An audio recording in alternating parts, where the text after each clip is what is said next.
Hello, I'm Jonathan Beal with Saratoga Copper, and I'm here today to talk to you about our big, beautiful stock pots. We have a 2.5 gallon. It's 8-inch in diameter, 10 inches tall. We have a 3.5 gallon, which is 10 inches in diameter and 12 inches tall.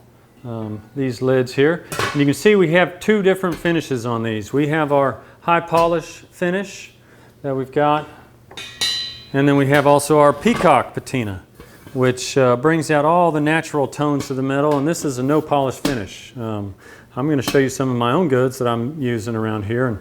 And these pans are all available. These big beautiful stock pots are available in the patina and the polish. I'd like to tell you a little bit about some of the features and maybe run down a little bit of our history of this pan, because it's real interesting.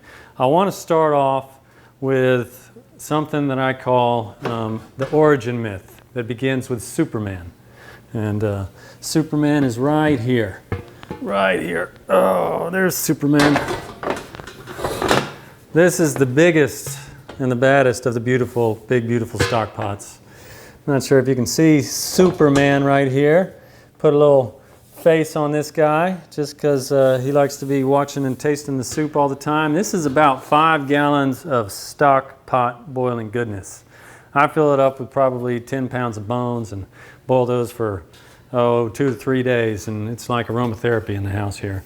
This was obviously before I had invented the handles, which is why there aren't any handles on this thing. So I set it and I pretty much leave it. I leave it there percolating.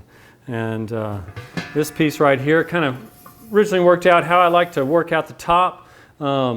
We've got on all of our pans, the edge, the dome here allows for all that heat to come up and then condensate and drip back down through this little recessed edge where it sits over the edge of the pan of your stock pot right there. This is where it all started, and I decided to make some more manageable sizes. And of those, I'll stay right there, is my own personal stock pot that I like using quite a bit. This one right here. This is my 2.5 gallon that I like using quite a bit. This piece, you can see I've been using it a fair amount. We've got that recessed edge down here, so you get like a drip filter. Up on the lip on these, what you see on the lip is how it curves out a little bit.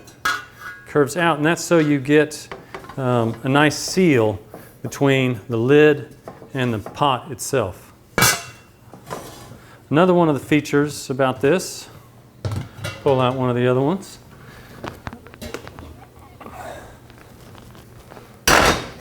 are handles. These handles are amazing. We patented this handle system just because it works so beautifully. Obviously, it took me a couple years. I kind of percolated on that idea, just like your stock does for a couple days. I did it for a couple years, just trying to figure out what kind of handles are going to really work with this. And what we have here on this handling system, and it's the same on our patina, as our polished, as our 2.5 gallon, as our 3.5 gallon versions. You have a solid stainless steel rod, and you have 2 of these rods for the handles that are riveted with stainless steel rivets to the body of this pot. And it's about a 2 millimeter gauge copper, heavy bottom, heavy walls. It's tall, so you just really get all that heat. Real low, long heat is what these are made for.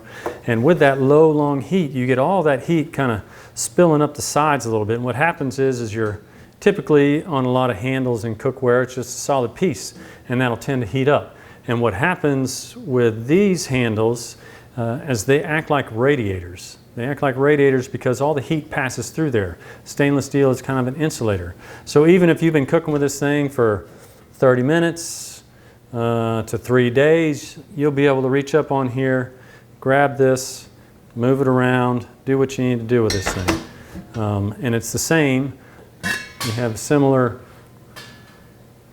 two stainless steel rods that are welded together, stainless steel rivets on here. And this space in here acts as a radiator for heat.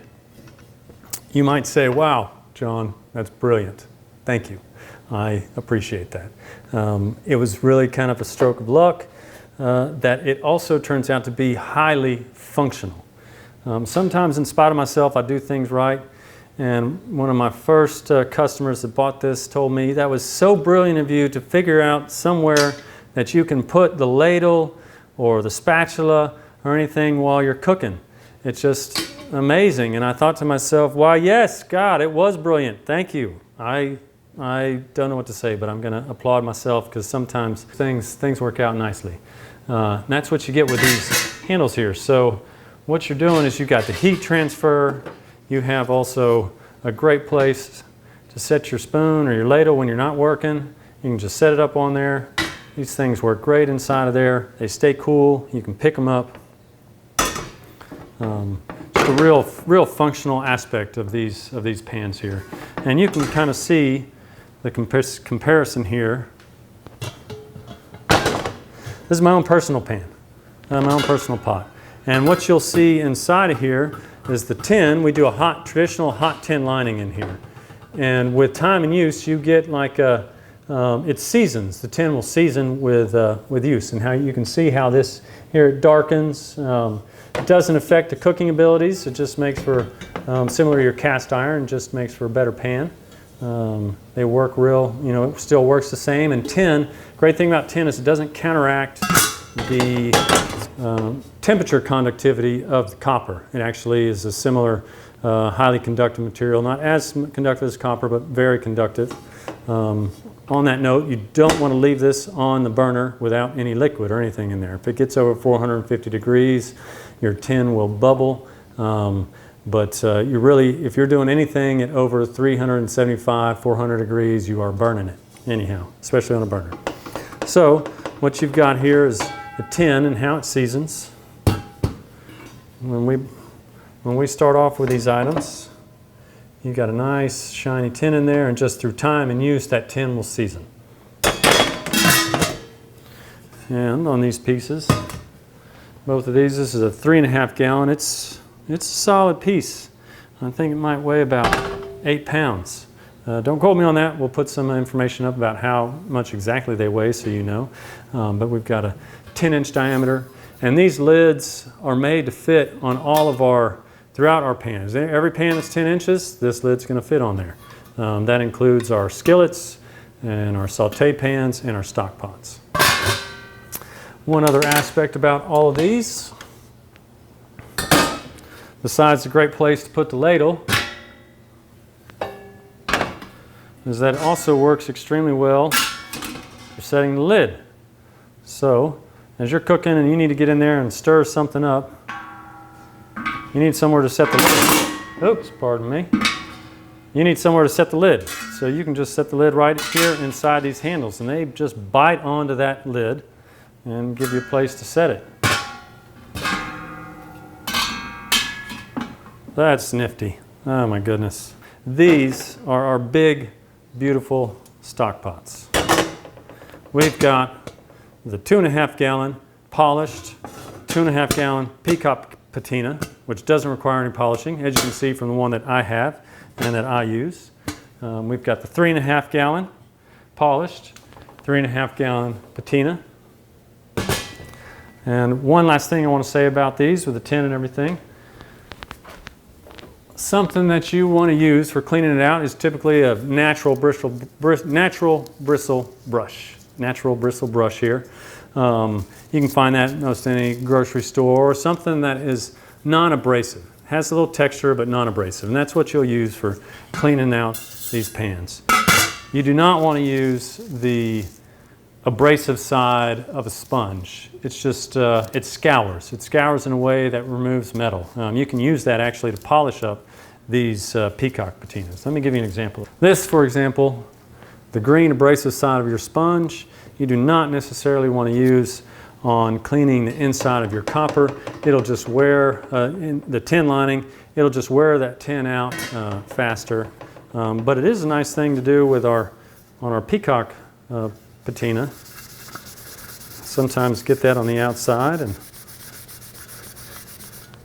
basically just polish up. And what it does is it polishes up the ridges of the hammering that's on here. And you know, as with all of our stuff, our copper work, we give everything a real a hammer finish on there, and that hammering that we do work hardens the material, makes a more durable work surface. And these pieces, they're made to be used, made to last for generations. People are going to be cooking up soup in this thing for, oh, I don't know, the next 200 years.